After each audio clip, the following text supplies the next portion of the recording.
Hello and welcome to the April 26th edition, episode 333, 333rd episode of Hit the Ropes Radio. Man, oh man, has time flies.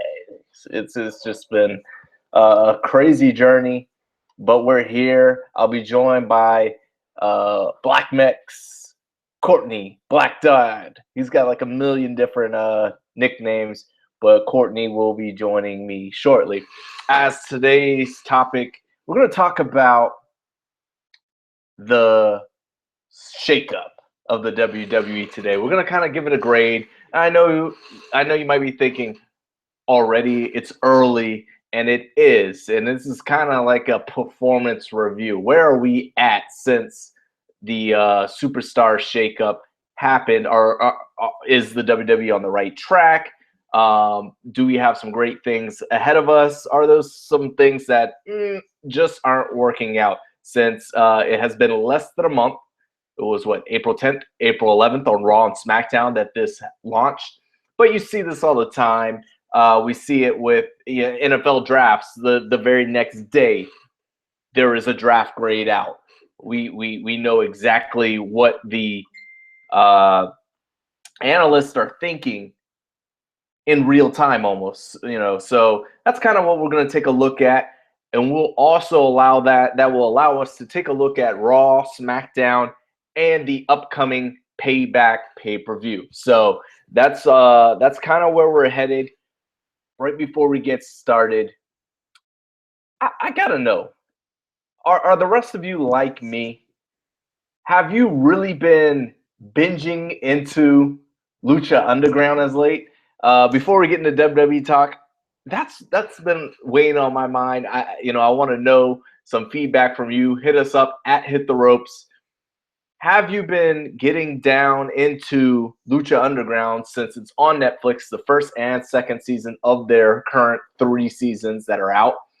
And it's hard to say binge because there's 30-something episodes. I've been trying to binge. I've been watching episode after episode after episode while I'm whether it's in the background or I'm actually paying attention to it. And there's a lot of cool stuff going on with Lucha Underground. A lot of great stuff that gave me an epiphany, while watching 205 Live. What is working for Lucha that isn't working for 205? And it's like the biggest the thing that makes the most common sense, and we've been on the show and we've been looking at it and we've been trying to analyze 205 Live because some of the guys haven't been watching it. They don't know what's going on with 205 Live, and they weren't able to get hooked after the Cruiserweight Classic. And why is that? What's missing? Well, at first it was Neville. They needed Neville in the division. How do you have a Cruiserweight division without Neville? So, Courtney, my question is, what I'm trying to figure out, I'm watching Lucha Underground on the Netflix, my friend. See, I've been binge watching. I said I try to binge watch it. There's 30 episodes per season, 2 seasons. But by watching that over and over and over again, and I like what I see on Lucha Underground, it's making me say, what's going on with 205 Live? So before we jump into Payback, before we jump into the Superstar Shakeup, have you been watching Lucha Underground? Have you been addicted to it like myself? No, I'll be honest, man. I didn't even know it was on Netflix. And you know what? Thank you for telling me, because I think Lucha Underground is like a super interesting concept. The way that they do it, the way they do it in seasons, and how, the men wrestle the women and stuff like that. And it's a whole story, everything is interconnected. So now that I know it's on Netflix, I'm familiar with it. Okay. I've read up on it a little bit. But now that I know it's on Netflix, I'll definitely be trying to get whenever I can fit some time in, because I don't watch a lot of TV anymore, Darius. So, whenever I can fit some time in to binge it, I will. I still haven't even watched Iron Fist yet, man. So, I started a couple episodes in, and I'm on Lucha. Okay, so Okay. it just Iron Fist. I'm not. I know you're obviously the comic book nerd of the trio, and I'm definitely not. I like all the series pretty much. Luke Cage is my favorite so far. I'm not classified as a comic book nerd. I know nothing about the comics, so it's purely from entertainment. And Iron Fist didn't do it for me. So Okay. But Lucha. So as I'm binging and I'm watching, I'm like, you know what? There's one thing that they have that 205 Live really doesn't have. There's one thing that made WCW's Cruiserweight, because when Nitro was popping, it was all about that Cruiserweight division. Yep. And okay, so what okay, they're trying to implement it, but they're missing something. There's two key things. The one thing is the obvious thing to me is the Lucha and Lucha Underground. Where are my Mexican stars? That's true. Where are they? I love the big names, but where are they? Right now they're non-existent, man. And it's, I thought, bringing Kalisto over to Raw was going to be a good thing, but I don't know, because I haven't watched Lucha Underground since the brand, not Lucha Underground, 205 Live since the brand, since the shakeup. Yep. So I don't even know if Kalisto's made an appearance, but then in the in the Cruiserweight the tournament, that's what I'm trying to say. Yep. In the tournament, they had the I don't remember the guy's name, but he was dope. The guy who he kind of looked, his mask looked kind of like Psychosis. I think he made it to like the quarterfinals or something like that. So, hello, daughter. Bye, see you tomorrow. You're interrupting. Sorry. I don't remember that. We always have guests pop in. Man, I'm pulling it up right now. I'm looking at it because they had a bunch of different guys. They're pulling from a lot from the Eastern Hemisphere. Right. Those from China, India, Mexico. Let's see, we had looks like Raul Mendoza. I don't remember Mendoza. He's from Mexico. That was the only person. Oh no! Really?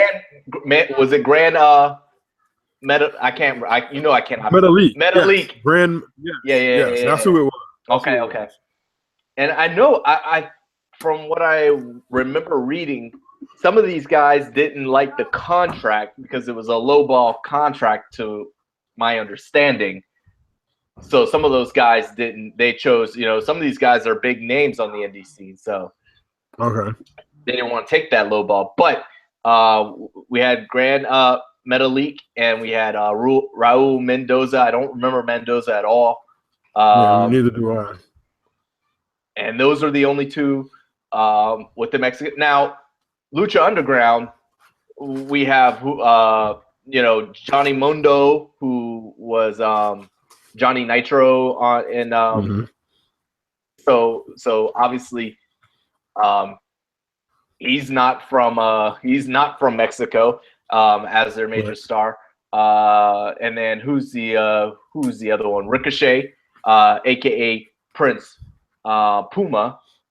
He's from he lives in Orlando, from Kentucky. So they have stars that are not direct, Mexicans or Mexican descent, but the bulk of their talent has that connection. So, and it's not just about, okay, where did you grow up? Oh, you were born in Mexico City.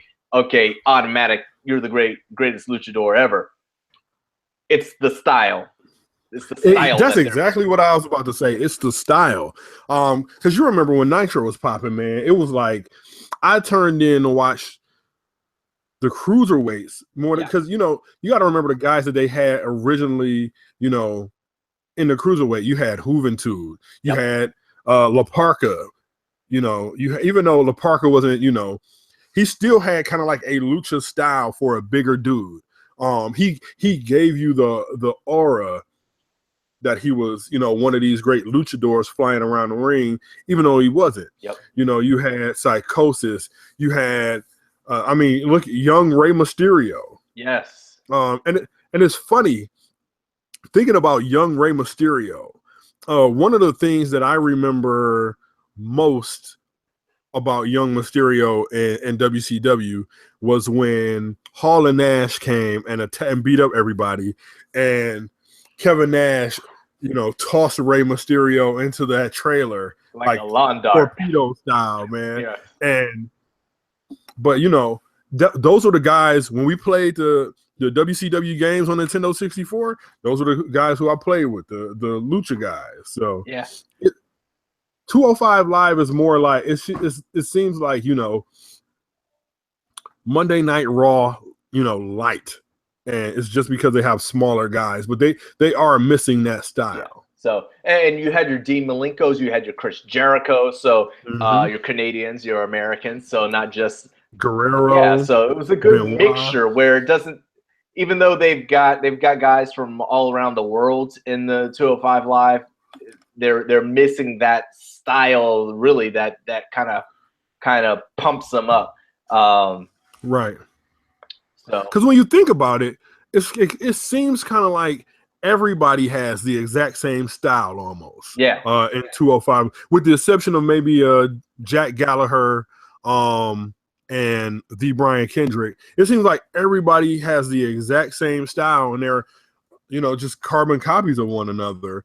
Right. Everybody has the same move set and things like that. So it's kind of it's like bland. Yeah. They don't have it's not that pop to it. Yep. And the big name coming out of there was probably Zack Sabre Jr., who also has that that mat base style, and not that not utilizing the ropes and jumping off and using aerial attacks. So they're missing a bit of that. That's what I think they need to get into. But that's just the sidetrack of the evening, watching that Lucha Underground, that epiphany. And the other thing is, you mentioned it with Hall and Nash, and even though Rey Mysterio was not on the offensive end of that, he got destroyed. But even though we see this with Kalisto and getting destroyed by Braun Strowman, we need the interaction. You can't isolate this whole division. Even when they're on Raw, they're still fighting each other. You got to find a way to break off a storyline here and there and get them with especially Neville, the champion. We want to see this guy bigger. I'm so glad you said that, because you got to think, back in the day in WCW, and I hate continuously bringing up WCW, but to me, that's when, that's why I watched. You had the little guys wrestling the bigger guys. You know what I'm saying? Rey Mysterio really blew up after he beat the Giant. And you remember he joined the Wolfpack. He was Ray the Giant Killer, didn't have a mask on. That's when Rey Mysterio really, really blew up. So they don't have any interaction between the cruiserweight guys and everybody else on the roster. It's kind of like they just isolate them for a segment, and then it's like, okay, you guys got your own show. When I think they could be utilized so many more ways, especially like the tag division. You remember back in the day, the luchadors had the tag teams, and they used to compete against the regular members of the roster as far as tag team goes, and it kind of like made an interesting clash of styles, and everybody's not like huge now, so it's not going to be that big of a size disparity like it was back in the day. But man, I would love to see Neville and even though I don't like the guy, he's just the first name that popped into my head, Dean Ambrose or, The Miz and one of those other guys. It's just, it makes for, that's what's missing. It's the blandness that's on WWE TV, like all around right now. And the thing is, there's not that big of a discrepancy like there was back in the late 90s, where you had your Hogans and your Nashes and your Halls and the Giant and even Stevie Ray, talking about size. There's a lot of big guys, but the guys, who are you looking at now? You know, Finn Balor, he's under 6 foot, under 200 pounds. So, what's Kevin Owens? He obviously he's not the 205, but he's you know, he's what I'm looking at now, 6 foot. So not a big guy stature wise. So these guys who aren't competing in the in 205 Live aren't much different. So it's kind of hard to see. You're segmenting some of the guys who look a lot like the guys who are not segmented. So that's a weird dynamic. So if we look like you, but we cannot wrestle you, there has to be something that separates us, and that goes back to that lucha style, where we're not really seeing that in the main scene. You gotta light it up, you gotta blow it up even more for us to be like, okay, because otherwise we're just falling asleep. You turn the purple lights on, throw the purple ropes around the ring. There's a nice ambiance going on in the arena. You know, that's a perfect time to catch a couple Z's, if you ask me. So,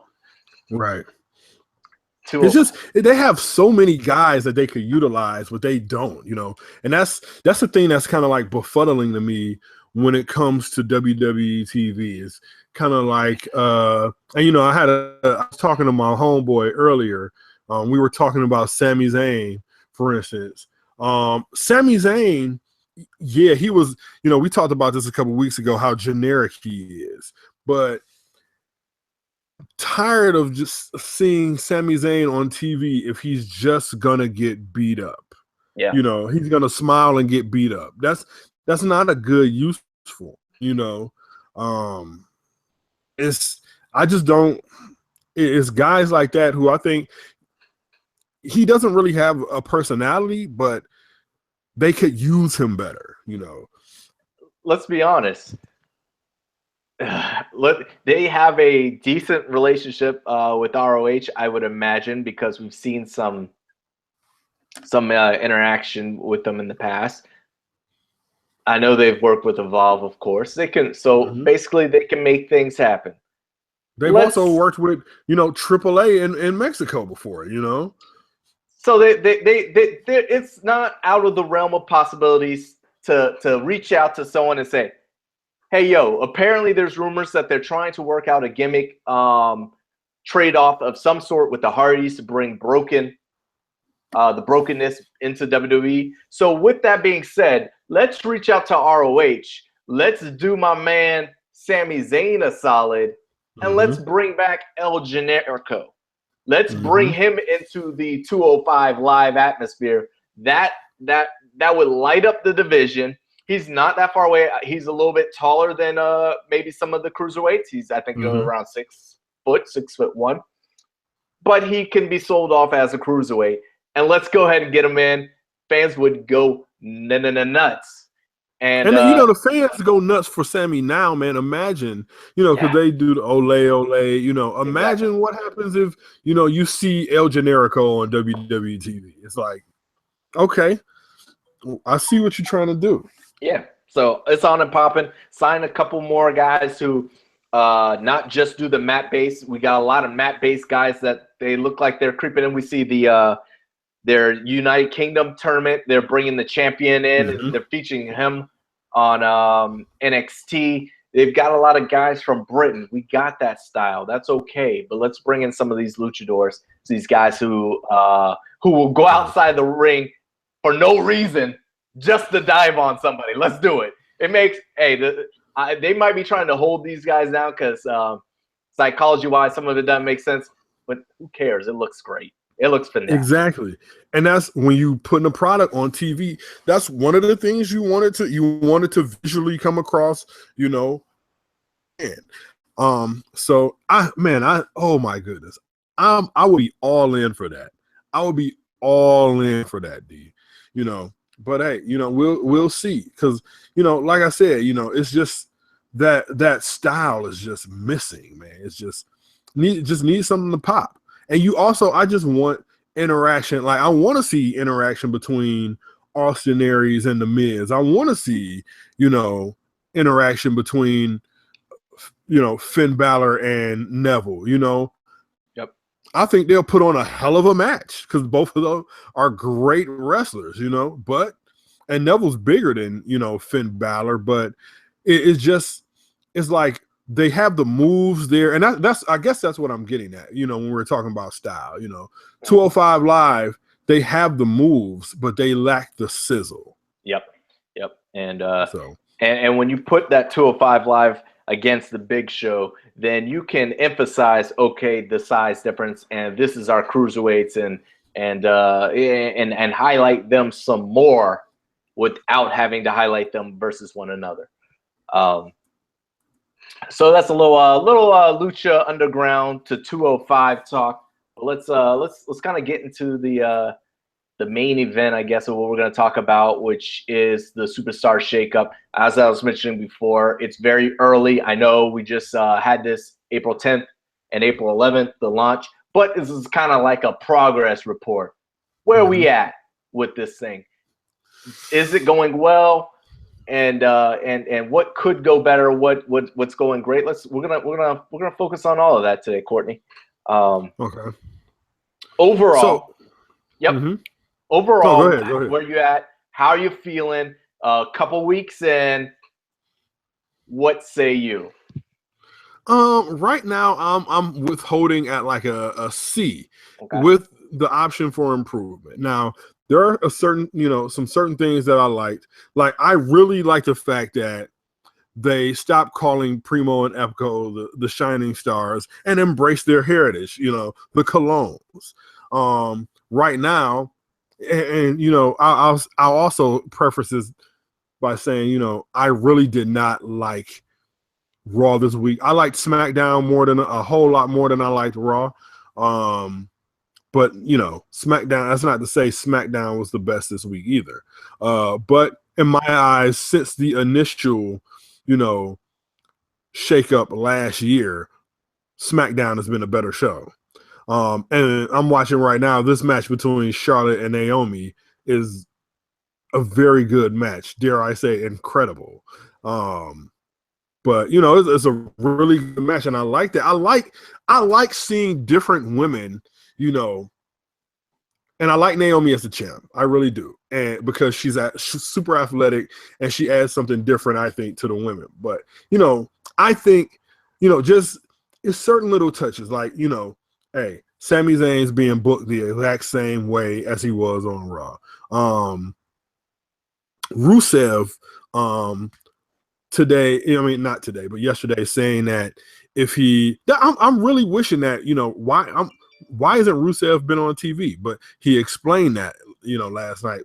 Mm-hmm. But it's nothing really kind of standing out, I guess, since this, recent Superstar shakeup, other than, Nia Jax getting some shine on Raw. And that's it, really. Okay. For me, I don't really see too much. What a clothesline, man. Okay, all right. Yeah, like I said, I it's at a C for me. It's at a C. Okay, yeah. And I think the big thing is they really, if they're gonna run these things at two brands, and this is the mistake they made years prior when they did this brand split. Mm-hmm. And it's the same thing that we're having going on today. But to me, the waters are much more muddier, is the fact that you need separate everything. They probably have their separate writers, but if it's all being funneled through the same guy to approve yes or no, mm-hmm. What really changed? What's really different? So you're flipping these people around, but the guy who's making the final say is still the same. Now, so that's where you have to find some way to divide this, where it's no variance, No, and that's the problem, and so that's the main problem is Raw and SmackDown no matter who you switch up, they'll get new writers because they have different writers on different brands. But at the end of the day, it all comes to one place. And that is the great thing about WWE, because we've heard with other companies, you don't know who's in charge. But is it not okay to put a second man as the final say on a different brand? That's why I enjoy NXT, because you can clearly watch NXT and say, okay, I'm watching a different show. Yeah. You know, the only thing that's different between Raw and SmackDown is the colors and the timeline. You know, it just seems like it's nothing different. You know, the guys are still being booked. It seems like, you know, and it's not like you said, nothing's different. There's no variance in either show, and it's frustrating to watch because, you know, you watch a Raw and you're like not really happy with Raw, and then you're like, okay, SmackDown should be better, and then you turn to SmackDown and it's like almost a carbon copy of the exact same show you watched the night before. Right. And then we're supposed to have this shakeup, but yet I know this is the first month. I know it. I've got that. You know, I'm keeping that in mind with everything. But we still have feuds that they didn't get cleared in time. So we have the overlapping feuds. We got Bray on Raw feuding with the champion from SmackDown. I'm still confused. I don't know if the title's on the line come Sunday at Payback. I don't think they've made that clear. Well, they've been very, very they're crossing a very fine line with this. I'm trying to go right now. I'm looking on Wikipedia. So let me go to WWE.com as well. But Wikipedia does not have the title on the line. So why can't we drop this feud? Why, if this is the case, what is the need for this to continue? We're separate brands. Right. So if you go to work, if you're working at KFC, and all of a sudden, you know what? You know, there's one big company that also owns Taco Bell, and you get moved over to Taco Bell. You're not still doing KFC stuff. Okay, my boy Jerry just texted me and said the title's not on the line. Okay, so why are we even having this match then? You know, it's over. It's done. We are supposed to be two separate brands. That is what a brand split is. There is no. What is this invisible bridge connecting the two brands? Outside of a trade, you know, Marshawn Lynch is about to be traded over. I believe it's been official. If not, maybe some I's have to be dotted and T's crossed. He's going to be a Raider. He doesn't go back to Seattle and practice. Right. He doesn't go to the scrimmages in Seattle to get one more handoff from Russell Wilson. It's done. It's over. As soon as the dotted line is signed, it's finished. So why are we having these? It's confusion. It's also holding up the division. All right. So we're supposed to have somebody new challenging Randy Orton. Let's get this thing going. Oh, it's that guy that was not a challenger yesterday. We're talking about the Superstar Shakeup. Who's won?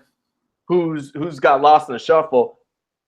Jinder Mahal is taking advantage of it. He's got intensity. He's showing a little bit of charisma. He's stolen the title. He's hanging it outside a limousine. That was excellent. That was excellent, man. I loved every single bit of that. It was great. The only thing about that segment I did not like is how Jinder kept looking to the crowd and then looking at Orton like he was expecting to get an RKO. You know, but everything, like I said, everything about that I like. And I didn't know Jinder, you know, could talk as good as he did. You know what I'm saying? I mean, I knew he speaks very well. You know, he's Canadian, but he came off like his charisma came off on screen on SmackDown. You know. So, and I like his finisher too. And I like the fact that he has, you know, two associates to help him. And I hope he beats Randy Orton. I don't think it's going to happen. Hey, I hope he does. Can I brag for the second week in a row? Yes, Can I brag for the second week in a row? Yes, you can. Because in our private discussions, I said it. Did I not say it? You did. We were naming every major superstar that was gonna pop off with this shakeup, and Jinder Mahal was the last name I put, and and lo and behold, it's popping off. And I like that they're wearing suits. Mm-hmm. All right, embrace your Indian heritage. I'm down with that. Especially embrace that heritage and the fact that you have money. Like I like he said that too. You know, it's you see little glimpses of that stuff like that when it comes to certain people, but then it's like, man, you wish everybody else could not be as generic and bland. Because to me, it's like a lot of it's when you look at the WWE roster in general, man. It's only a couple people that stand out, that make themselves stand out, man. You know, you got Miz, you got who else? I mean, Bray stands out just because of his character. Like, who isn't generic? Even AJ Styles, man. And I love AJ, but he's kind of like, I was watching this match with Baron Corbin on SmackDown. He played the generic babyface role, man, you know. So nobody go ahead. But what I was saying is he's in suits. He's not in traditional Indian garb, which is fine. I embrace your heritage. If you want to bring that out, by all means. I don't know the name of any of it. He does rock the turban. Right. Do it. Rock it. You know, maybe ignorant people like myself will learn the name of all this Indian garb that you're wearing. And so we can get a little cultural appreciation. Yep. But I like the suits because guess what? Indians wear suits too. Yep. We don't have to just wear, put them into the stereotypical garb and outfits. So I like that he's gender, but he's a man. He's an Indian. He's all of these things. And guess what? He just might be world champion too. Mm-hmm. Now, Daniel, as everyone is pointing out, the expansion into India. Yep. Well, guess what? They've done that. Now, obviously, that's really kicked off with Great Khali, and they put a world title on him. And God knows he did not deserve, outside of being 7 foot 22 inches tall, he didn't deserve no world title. They put one on him, and apparently it blew up. We saw TNA make their way into, and they had television rights in India. So they're trying to maybe take back some of that. And that's okay because, hey, if that's how you get in, it don't matter. What's the woo? What's the woo? Oh, no. I was responding to Daniel Price in the chat room. Oh, okay. Okay. You want to see the woo? I'm just in my dirty old shirt with a hole in it, but that's all right. This is my comfortable shirt. This is my favorite shirt. But anyways, doesn't matter how you get in. Yeah, Vince is trying to get into India. So, hey, let's take our only face in India in the company. Let's bring up the two Bollywood boys and let's see if we can dig further into India. Well, if that's what gets you into the door, we can't blame Jinder for that. But Jinder darn well better take advantage of that. Yep. And he better rock it. And I haven't, other than the initial shock of he was a jobber 2 weeks ago, I've heard nothing but positive things. Won't get nothing but positive things from me about it. I liked him becoming number one contender because it represented somebody different, and it breaks up the staleness that we've been suffering from. So, hey, I'm all for it. Yes, and I don't think that the Bollywood boys had that much charisma. I know they're dancing and they're doing their cultural dance to the ring. I just didn't really pick that up. But in this case, when they are the J&J security, when they are the lackeys, that's okay. That's a role fitting of them. They'll grow. The SmackDown needs some tag team wrestlers. So they're not high on my list, but they are higher than the Ascension. Oh, yeah. They are higher than the current #1 contenders, the Fashion Police. I'm sorry. Man, I was shocked. But you know what? It's different. Somebody new. Right. And that gimmick does nothing for me, but maybe there's some folks out there that are down with Fandango. I wasn't a big Tyler Breeze fan. I felt he got called up just because he's been in NXT for 50 years and it was, crap or get off the pot with him. And they were like, okay, let's just see what the kid can do. I mean, he's okay. He's not a bad wrestler. No, his gimmick's not even bad, but it's just not special to me. Right. So they're the new #1 contenders. We saw that on SmackDown. I don't know if it was you. I think it was you that said that they were just buying time until the New Day makes their arrival on SmackDown. Yeah. So speaking of tag teams, man, that sucks for the Revival that whatchamacallit got hurt. That sucks. Because man, I won't say I was the biggest Revival fan. I liked them. And then when they showed up on Raw, even though, they beat my team, 2 weeks in a row, I was excited. I was happy.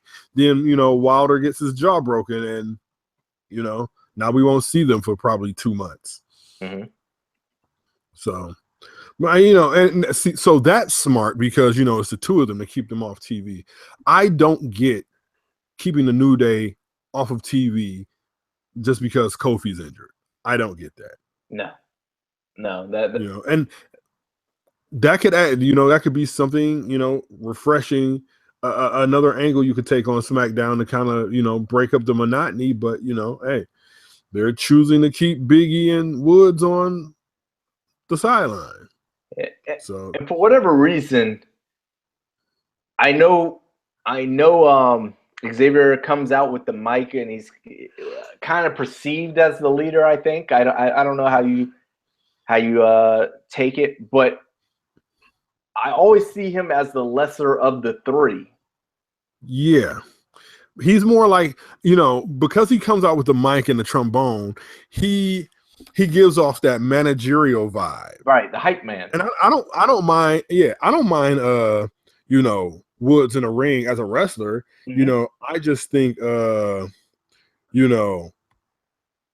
he's not, I don't think he's as talented as Kofi and Biggie, but not saying he's a scrub, Yeah. So this is the time to let him shine. Exactly. He has the most charisma out of the three of them. You know what I'm saying? He's the best talker out of the three. Why not? Yeah. So maybe dropping the ball if they're holding off for so long. Let's go ahead and I'm gonna pull up the list here. We won't go like straight from the list or anything like that. We'll jump around so we can talk about Raw and SmackDown as it comes up. But let's take a look here, see what's going on with some of the guys who have made that transition. We're on SmackDown. Let's go ahead and stay there. I think it's clear Jinder Mahal, if not the biggest and best, use of the shakeup, new blood. I think that's amazing. I think we can both agree there. And we spoke a little about Sami Zayn still being used the same, and no big difference there. Maybe even a loss since he is, going in at the same place. So two guys we already spoke about. Let's talk a little bit more about a guy you mentioned earlier in brief detail, Rusev. Apparently he had an injury. They're holding off, but we got a glimpse of him.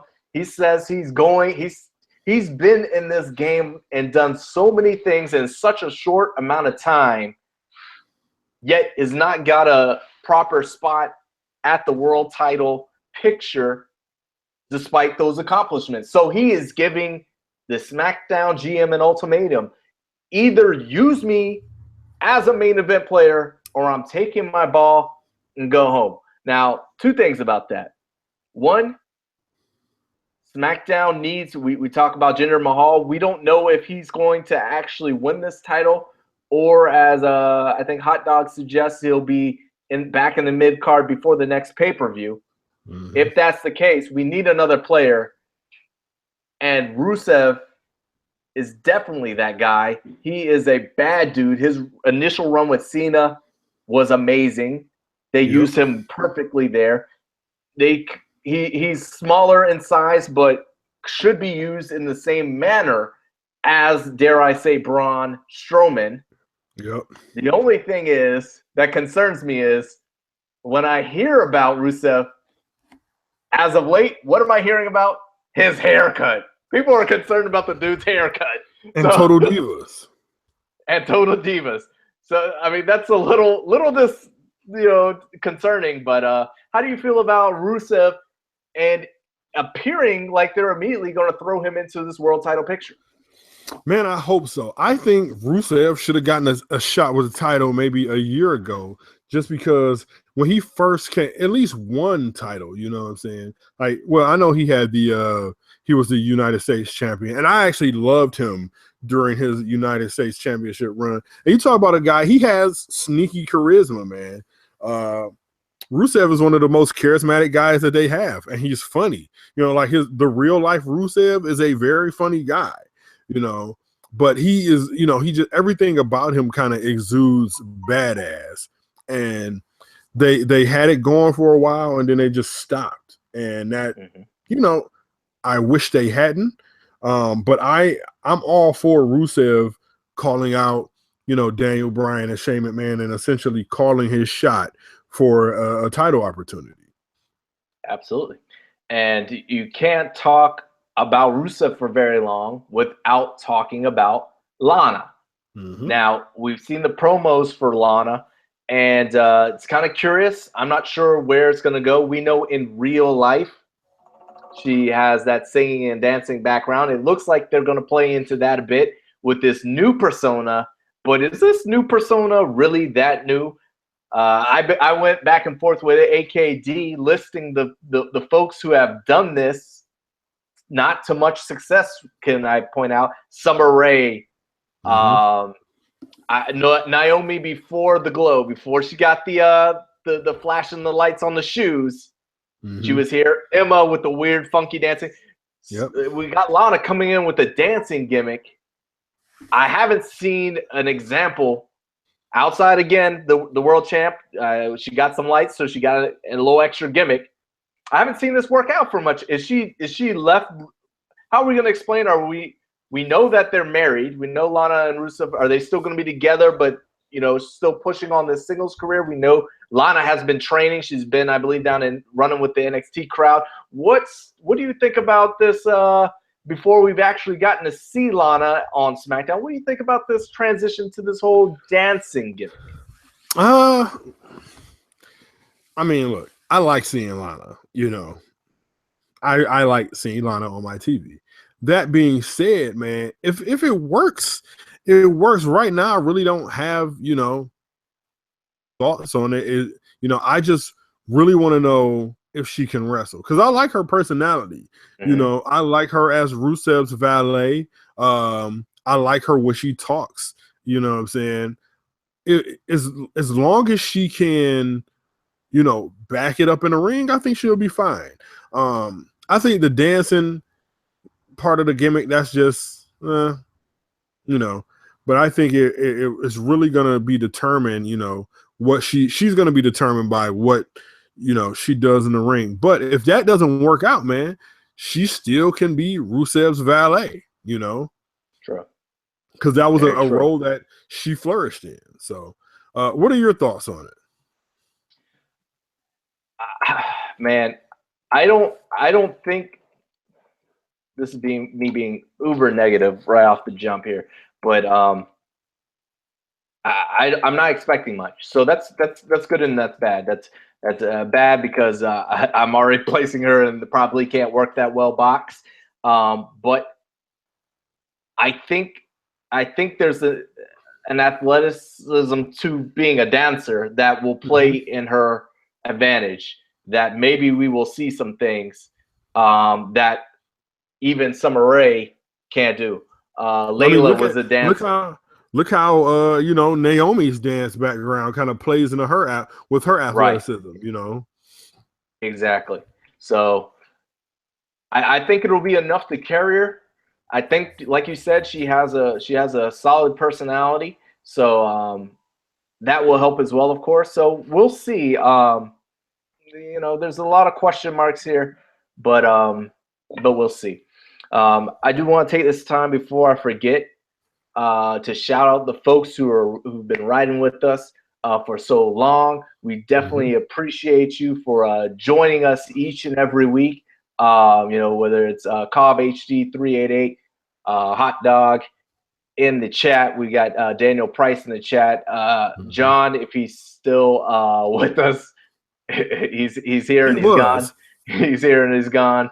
Yeah. Shout out to my boy Jerry, who always listens to the show. And he just, he hits me up on a text message all the time. So shout out to my boy Jerry, and he's getting married next Saturday. So I just want to throw him a shout out on the show. He's joining the club with us. I like that.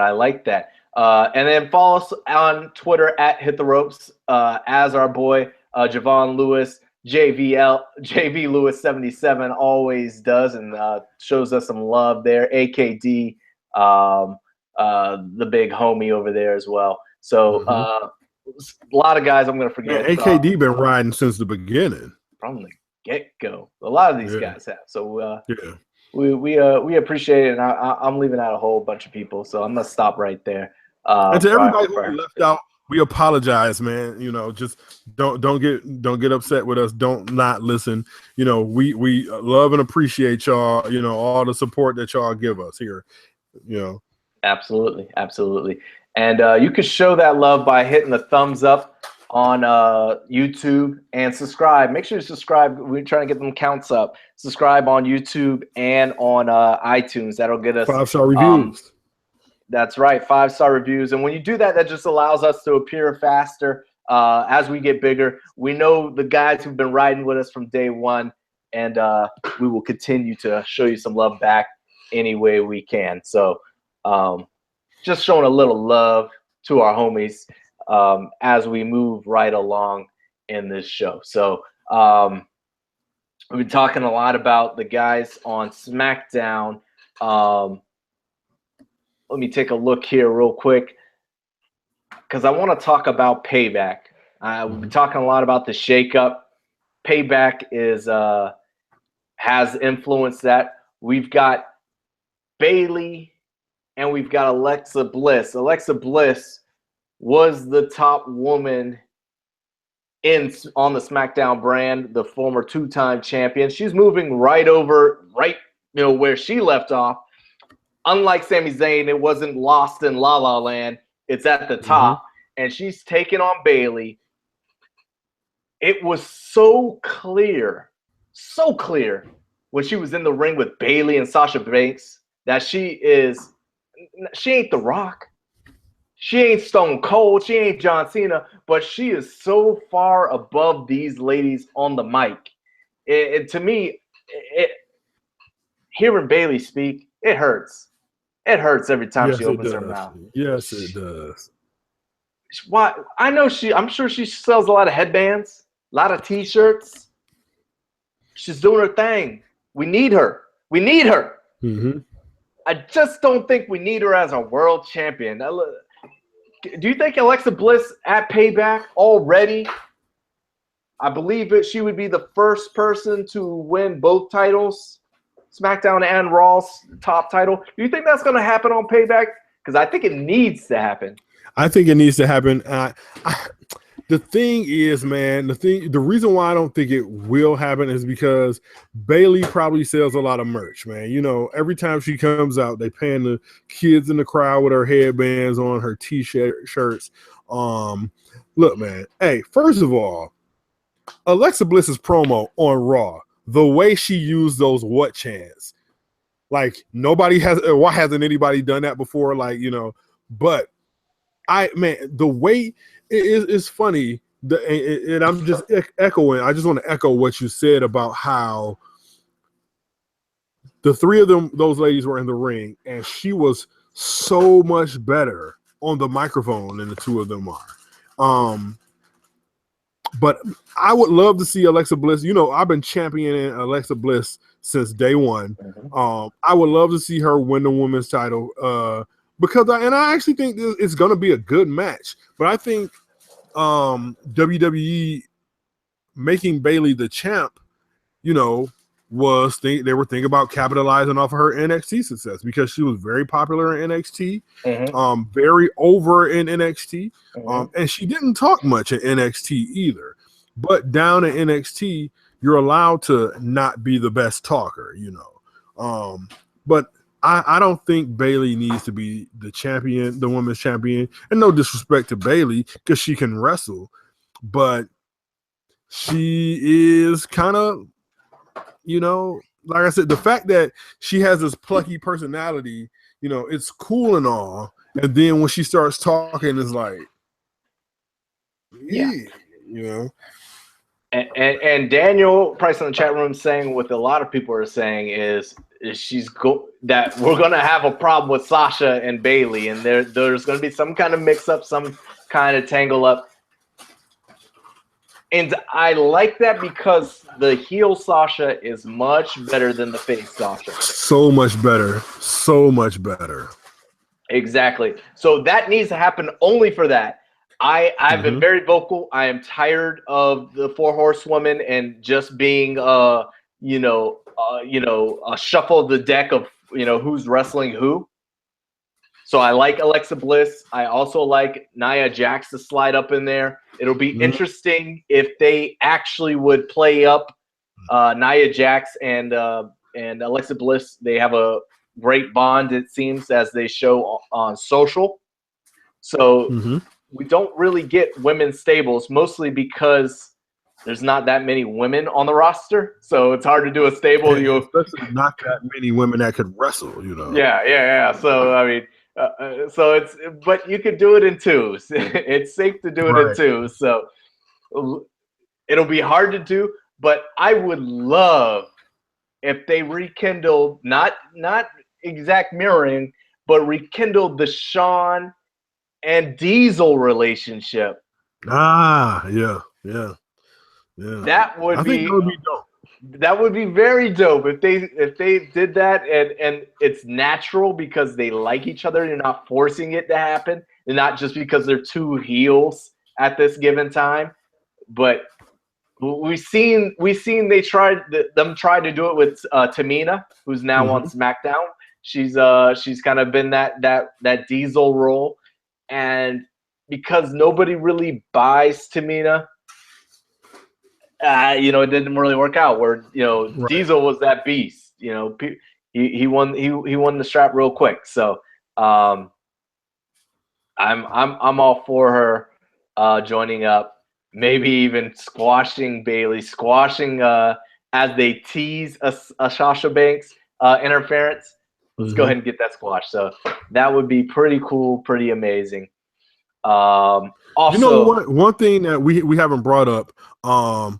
Especially like, you know, the internet you know how crazy the internet can go. So you would have thought, you know, like there were so many people on the internet and on Twitter and at the blog Cage Side Seats, which I frequent, that just swore Roman Reigns was going to show up on Raw and they were going to riot. And I'm glad that he didn't. They need to keep him off TV for as long as possible to sell these injuries. And I know he came back at a house show last week, but they, you know, it's a house show. And you know how they think that house shows don't exist within the context of the WWE universe, you know. So I think they need to keep Roman Reigns off TV for as long as possible. I was scared that Roman Reigns was going to appear once it became clear that Braun was going to launch that dumpster off of the stage. I'm just glad he didn't. I'm glad they kept him off. Yeah, for sure. You got to sell that this guy's destroying people. We need Braun Braun Strowman to look like the super beast that he is supposed to be, right? So to have him flip over this impossible feat, flip over a freaking ambulance after he threw you, 5-6 feet off of this loading dock, to come back in a week and a half. Come on, are we supposed to suspend our disbelief or not? So right. And I also think the title not being on Raw is hurting it more right now than the last time Brock was the champion. Yeah, that's the weird thing also. And I'll go back to Randy Orton versus Bray Wyatt. I mentioned this, I think I did, on the previous episode that we did. Yep. And that's why not have this title on the line? Because right now our champion is absent. So you can threaten that Raw will get a new title, and we're trying to negotiate. We're trying to get Brock Lesnar back. He's kind of held it captive. He does what he wants when he wants. But guess what? We have a champion now. And then maybe SmackDown try and vie for Brock's services, whether he'll ever actually end up there or not. But there's so many ways that you can tease and play to the fact that you don't have a champion and keep Brock's name in the news that we can't get him in. We're trying to. He's got a contract. It expired at WrestleMania. We're trying to get him back. He hasn't signed the papers. But this is why we have to have this title match. We have to have it. Bring it forward. Right. And I think another thing that kind of hurts is because, remember, last time, Brock was the champion and he was off TV. Kevin Owens was the United States champ, and he was on TV, and he was doing what was his challenge? He was doing the challenge that he bit from Cena. But you have a guy with a personality like Kevin Owens who can be the main event guy without having the main title. So I think the fact that Owens is on SmackDown hurts Raw in Brock Lesnar's absence, and therefore the title not being on the show. So, because look, man, they have some personalities, but I'm sorry, Seth and Dean Ambrose, their personalities are not as big as Kevin Owens. No, I agree. I think it is a hindrance at this point that we don't have a champion on, and we're not really addressing it. And we're only a couple weeks out, so they're using that to their advantage. But I think it will come up to bite them in the butt. But luckily, they have done enough newsworthy stuff with Braun Strowman that kind of takes away some of that, because Braun Strowman right now feels like a champion. Yep. He feels like the guy. He is destroying everybody. I love now this is all in hindsight, because I was, like everybody else, clearly confused about this dumpster match. I didn't know what was going on. They announced it, I think, over the weekend or something like that. And you just see the memes and the tweets on how they've killed Kalisto. They destroyed him. He's done. He's over with. And he comes out and wins the match in a way that's like kind of slick. So does, really fluky. Really fluky. And all that does is infuriates him, Braun Strowman, and he ends up doing what we thought was going to happen. But maybe after his recovery, if there ever is one for Kalisto, he's got a W over Braun Strowman. So he does. You take that. We talked about put him in 205 Live. Let's still do that. Let's still keep him away. And then when we do our little, as we were hoping for, a little introduction of the 205s to the actual Raw roster, we've got a storyline that we can feed back in. We talk about Rey Mysterio, the Giant Slayer. He didn't slay the Giant, but guess what? He's got a W, so we can pretend like he did and kind of give him those credentials. So we have no champion. Bray Wyatt, apparently is not going to bring that title over. The only titles we do have is this curious, kind of strange relationship between the Hardy Boys and Cesaro and Sheamus. Hardy Boys coming over. They weren't a part of the shakeup because they were actually out of the company as they had been for so many years. Mm-hmm. But they are new. They are fresh. How are you feeling about the Hardys since their return and this weird dynamic between are we buddies, are we not, with Sheamus and Cesaro as they go into the tag team match at Payback? I like the dynamic between the two. And I think it's the classic setting up of the Sheamus Cesaro heel turn. Mm-hmm. And I'm glad they didn't break those two up because I really actually like them together now, but I think they're going to turn them heel at the pay-per-view. I like the fact that the Hardys, kind of brought some star power back to the tag team division, especially since, we knew the New Day weren't going to win those titles again. So I'm excited that they're back on TV and they've looked good, So they don't look kind of like not to say that the Dudley Boys looked bad when they came back, but they look better than the Dudley Boys. So yeah, but it's I feel like we're still stuck in 2003 a little bit. I mean, they're the Hardy Boys. They're no longer boys. They're actually quite old. They have kids and all that good stuff. I hate that theme. I didn't like it back then. I still hate it now. Yeah, so it's kind of weird. If you can't get the broken gimmick, I get it. I get the nostalgia. I popped at WrestleMania when they came out, and I completely understand it. But that's only going to last for so long. What's going to get us to the next level? We're going to wrap this up here pretty quick now. We're going to talk real quick about Kevin Owens, Chris Jericho. You said Kevin Owens could have been the face. But now we have another confusing, tailspin of this shakeup.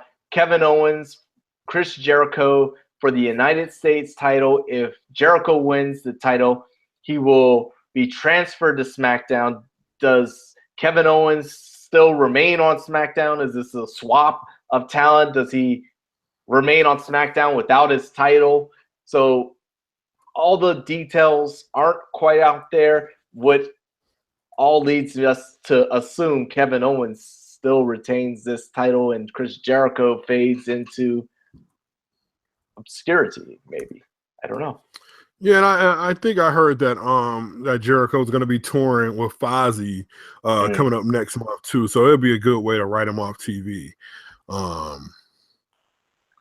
But I mean, yeah, that's another confusing thing. Even though they do have the stipulation, playing, but it's the fact that now they're, with the exception of what 2 weeks ago, Kevin Owens hasn't sniffed Raw and Jericho hasn't sniffed SmackDown, which kind of like tells the fact that Kevin Owens is gonna win. It's gonna retain and stay on SmackDown. Yeah, and that's the way it appears. For Jericho to win, even though wherever he goes, he has the friends of Jericho right with him. He's super over and doing maybe the best work of his career right now, and it's coming so natural, so natural, so easy. Everything he says, people are just eating it right out of the palm of his hand. So maybe we see him in a bigger picture, but probably not. It's just like Cena. It seems like he's been pulled back a little bit. I know he was stealing the show in the world title scene, even though he was supposedly just a sidekick. I think he's going to be pulled back. Jericho, Big Show, Cena, all those names of yesteryear, and let these young guns shine. The match of the night is supposed to be, I think, Samoa Joe versus Seth Rollins. 2 workhorses. Should be a phenomenal match. But just to wrap it up, put a bow on it. Payback should be interesting. We'll be tuning in. So far, as this shakeup goes, Courtney, I would say there are some really good moments. We've seen some fresh faces. Jinder Mahal obviously being the one, but also I'm going to be relieved when some of these things are wrapped up, these storylines are wrapped up, because I think they have a really long way to go, and I don't think they've done enough to get us excited about what's to come after Payback. Right. Yeah, I kind of feel the same way. And I'm just looking at the just the card. We got 8 matches overall. And I just, and I understand it's a Raw specific pay-per-view, and I think there are really 2 matches that I'm looking forward to. I'm looking forward to Seth versus Samoa Joe, because I think that's going to be the best match of the card, and probably a candidate for match of the year. And then Austin Aries and Neville, to see, because they had a very good match, the first time around. And then you got TJ Perkins as the added, maybe the added difference in this match. I enjoyed the Cruiserweight tag match on Raw, and I actually enjoy watching Perkins operate as a heel. But other than the fact that you got a couple matches to tie up storylines, i.e., Bray Wyatt and Randy Orton and Jericho Owens, this really isn't a pay-per-view for me that I'm looking forward to. So, yeah, and I said but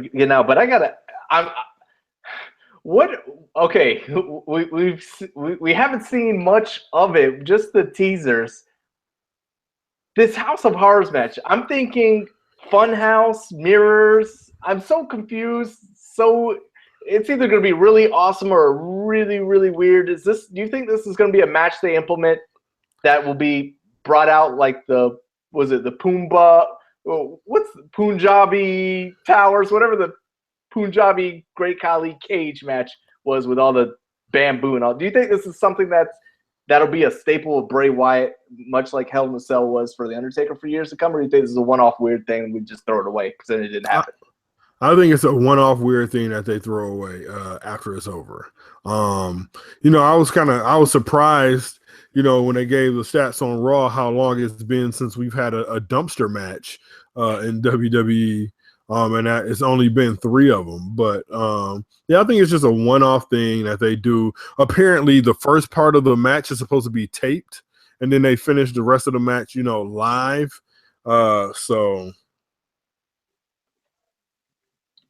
Yeah. Oh, shout out to Daniel Price. Punjabi prison match. Yeah.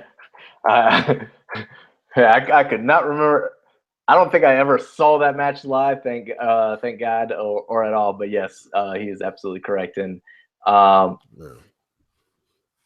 he's saying that they're asking fans what they wanted to see, because they didn't know what it was going to be either. But that's very shades of TNA, what they've been doing. Yes, that's very TNA-ish.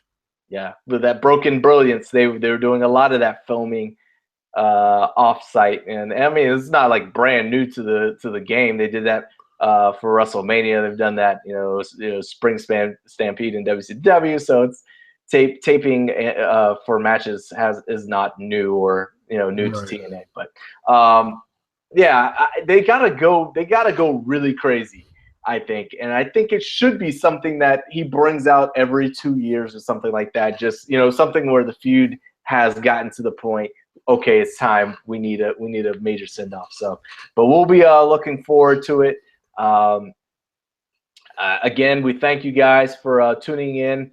We'll be back here Wednesdays, 9 p.m. on YouTube. You could check out if you want to go way old school, when we were conducting interviews on a weekly basis. You can come back and check out some of our old stuff with the likes of Matt Hardy before he was broken, Christopher Daniels, Sid Vicious, the late Reed Flair, Mickey James. I mean, there's a ton there to plug. Shad Gaspard. Yes, Shad Gaspard. Our good friend, a friend of the show, Pope, D'Angelo De Niro, who is on commentary. We had some hilarious things. And if you want to hear Shane get put in his place, go check out those ones with ROH's Brett Titus. They were challenging each other's manhood, as was with, I don't know if a lot of you guys, you got to be a real wrestling fan to know Prince Nana of ROH. Mm-hmm. Those were some good times back in the old days of Hit the Ropes Radio. So we got some great things in the archive that would probably be interesting to listen to. I recommend the Jimmy Snukas and Iron Sheiks. Neither one of those guys were all there when we interviewed them. So very interesting to listen to. But again, I mean, Iron Sheik is probably the best wrestling person to follow on Twitter. Don't say that. Do not say goodness. that. It's glorious. It's not glorious because it's not him. It's two dudes who did a brilliant job of spinning the PR, and they are the ones that are writing his Twitter handle. They also do, if you want to watch horrible crap go down, and I feel so bad for Virgil. I feel so bad for Virgil. They sad also, Virgil. Yeah, they run his Twitter handle as well. And so the same guys who do Iron Sheik run or at least did. I haven't kept up with Virgil other than seeing him pimping himself at WrestleMania, which is still one of the greatest things I've ever seen. The lonely Virgil. I got to witness it in person as he was hawking himself to any fan at the Access. He was not signed up for Access. He bought a ticket, I presume, and just showed up and was walking the floor. So hilarious stuff. But go back and check the old archives. Join us on Wednesday and join us in the chat room. We like to keep it live in there. We thank you all who've done it. Courtney, you got anything else for the peeps? Nah, man. Just give me a follow on Twitter at BlackDadCron. I tweet mostly about the NBA, and I tweet about my podcast, which is just about fatherhood and my experiences. But I tweet about wrestling sometimes because and not a lot because I'm never really watching it live. But man, I think I tweet. I love the NBA and I'm pretty knowledgeable about it, so I think I pretty give some pretty good tweets about the NBA. But that's pretty much it.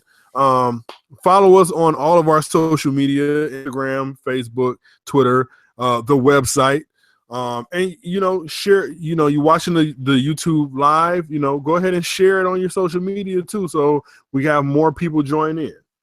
Absolutely, the more the merrier. So echo that. Definitely share on your Facebook, Twitter.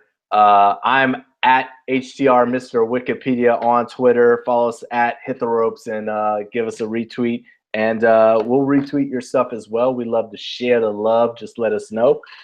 We thank you again. Yes. And we will see you right here Wednesday, 9 p.m. Eastern on youtube.com/Hit the Ropes Radio. Thank you. Peace. Peace.